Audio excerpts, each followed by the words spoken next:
मिथुन लग्न एवं मिथुन राशि। पिछले एपिसोड में हमने वृषभ लग्न एवं वृषभ राशि की संपूर्ण जानकारी आप सभी मित्रों को दे दी थी, जिसे आप सभी मित्रों ने बहुत अच्छी तरह से देखा और देखने के बाद उसकी खूब प्रशंसा की। इसी को देखते हुए हमने सोचा क्यों ना आज आप सभी मित्रों को मिथुन लग्न एवं मिथुन राशि की भी संपूर्ण जानकारी दे दूं। तो सबसे पहले इसे अंग्रेजी में क्या बोला जाता है इसकी चर्चा कर देते हैं। तो मिथुन लग्न एवं मिथुन राशि को अंग्रेजी में जेमिनी के नाम से पुकारा जाता है। अब इसके जो मुख्य ग्रह इसके अंतर्गत आते हैं वो बुध ग्रह को इसका स्वामी ग्रह बताया गया है। अब इसके बनावट की चर्चा करते हैं। मिथुन राशि का आखिर निर्माण कैसे हुआ? तो मिथुन राशि का जो निर्माण हुआ मृगशिरा नक्षत्र के 2 चरण से, आद्रा नक्षत्र के 4 चरण से और पुनर्वसु नक्षत्र के 3 चरण से। यानी मृगशिरा जो आता है मंगल के नक्षत्र होते हैं और आद्रा जो आता है वो राहु का नक्षत्र होता है और पुनर्वसु गुरु के नक्षत्र। इन तीनों ग्रहों के हिसाब से देखा जाए तो इन तीनों ग्रहों के मिश्रण से इस राशि का निर्माण हुआ।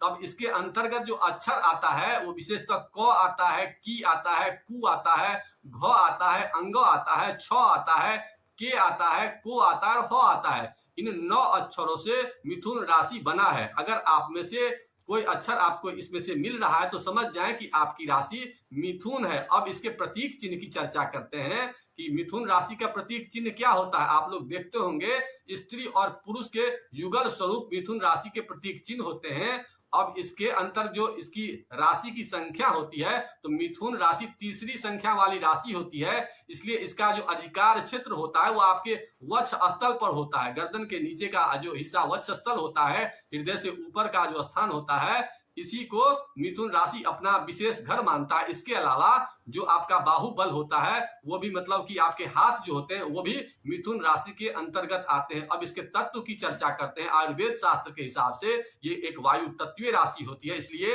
वात प्रधान ऐसे लोग विशेष रूप से होते हैं। अब इसकी जो राशियां होती है 2 स्वभाव राशियां होती है, तो इसलिए इसके अंतर्गत चर का भी गुण होता है और स्थिरता का भी गुण, मतलब चंचल प्रवृत्ति भी इनमें होता है और स्थिरता वाला दोनों प्रकार के इनके स्वभाव होते हैं। अब इसके वर्ण की चर्चा करते हैं। तो इनका जो वर्ण होता है विशेषतः मिथुन राशि का वो हरित वर्ण का होता है और जाति में अगर देखा जाए तो इसको शूद्र राशि का माना गया है और स्त्री पुरुष में इन्हें पुरुष का अधिकार प्राप्त है। अब इसके नेचर की बात करते हैं कि मिथुन राशि के स्वभाव कैसे होते हैं। तो मिथुन राशि का जो स्वामी ग्रह होता है बुध होता है। तो बुध का काम इंटेलिजेंसी वाला होता है। तो ऐसे लोग हाजिर जवाबी होते हैं, चतुर होते हैं, बुद्धिमान होते हैं, इसके अलावा दृढ़ संकल्पित होते हैं और दूसरों को ज्ञान उपदेश देने में विशेष आगे होते हैं, बौद्धिक क्षमता वाले होते हैं। ये सब इनके विशेष गुण होते हैं। इसके अलावा इनके जो राशि चिन्ह होते हैं वो विशेषतः पुरुष और स्त्री के स्वरूप होते हैं। तो विशेषतः ये भोग करने वाले होते हैं और इंद्रिय लोलुपता इनमें ज्यादा होती है और आध्यात्मिक क्षेत्र में ये बहुत ही आगे होते हैं। इसके अलावा ऐसे लोग हंसमुख स्वभाव के होते हैं और बातूनी भी विशेष प्रकार के होते हैं और थोड़ा सा शीतल भी स्वभाव होता है और क्रीड़ा वगैरह माने खेल वगैरह में विशेष ये दिलचस्पी लेते हैं। किसी भी चीज को बहुत अच्छी तरह से समझ लेते हैं और दूसरे को बहुत अच्छी तरह से समझा देते हैं और ऐसे लोग अंधविश्वासी नहीं होते हैं। ऐसे लोग विज्ञान के प्रति विशेष रुचि लेने वाले होते हैं और किसी भी विषय में विश्वास नहीं करते हैं जब तक कि उसका स्वयं अनुभव नहीं कर लेते हैं। तो गहराई तक जाकर किसी चीज का ज्ञान करने की विशेष प्रवृत्ति होती है और साहसी भी होते हैं। अगर अंदर से घबरा भी जाते हैं तो दूसरे आदमी इनको समझ नहीं सकते हैं कि ये घबराए हुए होते हैं। ये सब इनका विशेष गुण है। और विशेष गुण के बाद अब यह चर्चा करते हैं कि इनके जो मुख्य जो ग्रह होते हैं कुंडली में वो क्या क्या होते हैं, मतलब मित्र ग्रह क्या क्या होते हैं। तो सबसे पहला इनका मिथुन लग्न है तो इनके भाग्येश जो होते हैं शनि होते हैं और इनका जो ज्ञान वाला जो घर होता है वो शुक्र होता है। तो इनके जो विशेष मित्र होते हैं वो शनि होते हैं और साथ ही साथ शुक्र होते हैं। शुक्र, बुध और शनि तीनों एक दूसरे में मित्र होते हैं। तो शुक्र और शनि को अगर मजबूत कर लिया जाए और बुध इनका लगने से ये 3 चीज को अगर मजबूत कर लिया तो इनका विशेष तौर पर इनको पीछा करने वाला कोई शख्स नहीं होगा। तो सबसे पहले अब यह चर्चा करते हैं कि इनके धन का जो ग्रह होता है वो कौन होता है। मिथुन लग्न के जो धन कारक ग्रह होते हैं वो दूसरे स्थान में चंद्रमा 4 नंबर लिखा होता है। इसलिए चंद्रमा को अगर मजबूत कर लिया जाए तो धन के जो सोर्सेज होंगे आने में उससे कोई दिक्कत नहीं। इसके अलावा इनका जो एकादश भाव का स्वामी होता है वो 1 नंबर होता है। तो मंगल को अगर मजबूत कर लिया जाए तो बैंक बैलेंस भी बढ़ेगा।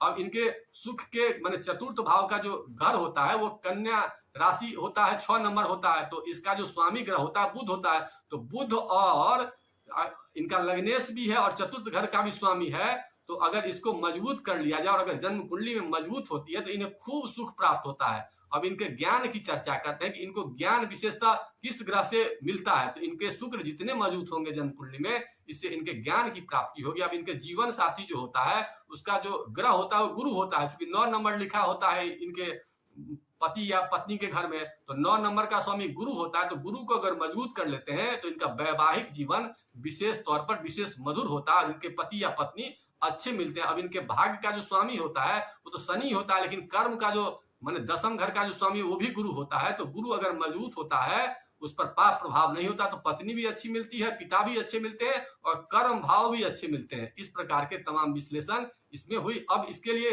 क्या उपचार करें, अगर जन्म कुंडली में कमजोर है तो कैसे इसके मजबूत करेंगे, इसकी चर्चा करते हैं। लेकिन यह बात करते हैं कि जिन लोगों का मिथुन लग्न है, मिथुन राशि है, उन लोगों को क्या क्या विशेष उपाय करना चाहिए। तो सबसे पहले इनके जो इष्ट देव होते हैं वो पंचम घर से इष्ट देव देखा जाता है, दुर्गा माता इनके इष्ट देव होते हैं। तो दुर्गा की जितनी आराधना ये लोग करेंगे उतने ये लोग भाग्य के करीब जाएंगे, मतलब ज्ञान इन्हें मिलेगा और ज्ञान से भाग्य को प्राप्त कर सकते। और भाग्य कारक जो ग्रह होता है वो शनि होता है, तो जितना शनि को मजबूत करेंगे उतना आपका भाग्य वृद्धि होगा। तो सबसे पहले दुर्गा की आराधना कीजिए। उसके एक मंत्र को आप लोग लिख लीजिए, ओम ऐंग नमः स्वाहा या ओम श्रीम नमः स्वाहा। इस मंत्र को अगर आप लोग जपते हैं तो विशेष रूप से आपकी जो इष्ट देवी होती है माँ दुर्गा विशेष रूप से प्रसन्न होती है। और भाग्य को मजबूत करने के लिए आप लोग अपनी जिंदगी में हमेशा ये ध्यान रखिए कि देर रात मत जगिए और नौकर चाकर से हमेशा मधुर संबंध बनाइए। अब आपके मुख्य ग्रह जो होते हैं वो बुध होते हैं, चूंकि लग्नेश आपका बुध होता है मिथुन लग्न का, तो मिथुन लग्न के लोगों को क्या विशेष उपचार करना चाहिए ये भी लिख लीजिए, क्योंकि मिथुन लग्न ही आपके लग्न का स्वामी ग्रह होता है। अब इसके सबसे पहले इसमें इसका जो कलर होता है वो हरा होता है, तो हरे चीज का अपने भोजन में विशेष रूप से प्रयोग करिए। हरी चीजों का विशेष रूप से फलहार वगैरह जो होता है, हरा चीज का फल वगैरह सब्जी वगैरह उसका विशेष रूप से प्रयोग कीजिए। और अपने भोजन में हरी मिर्च का प्रयोग जरूर करिए, लाल मिर्च नहीं कीजिए लेकिन हरी मिर्च जरूर करिए। और खट्टा सामान नहीं कीजिए। और बुध का जो विशेष संबंध होता है वाणी से संबंध होता है, तो अपने वाणी को संयमित रखने का प्रयास कीजिए। इसके अलावा कभी कभी मौन व्रत का भी धारण कर लिया कीजिए और पेड़ पौधा की सेवा विशेष रूप से कीजिए। और बहन बुआ बेटी की विशेष रूप से बुधवार को उनसे या तो बात करिए, नहीं तो अगर बहुत ज्यादा जन्म कुंडली में बुध कमजोर है तो उन्हें हरा रंग का कोई सामान, फल या सब्जी वगैरह या कोई भी हरा चीज जो उन्हें प्रिय हो उसका भी कभी कभी दान दे दिया कीजिए। इसके अलावा आप 2-3 चीज और कर सकते हैं कि अगर हिजरा वगैरह कभी दिखे तो हिजरा वगैरह से भी कोई सिक्का लेकर के अपने पास रखेंगे तो आप देखेंगे बुध जनित जितनी भी समस्याएं हैं उन सब समस्याओं का समापन हो रहा है और आप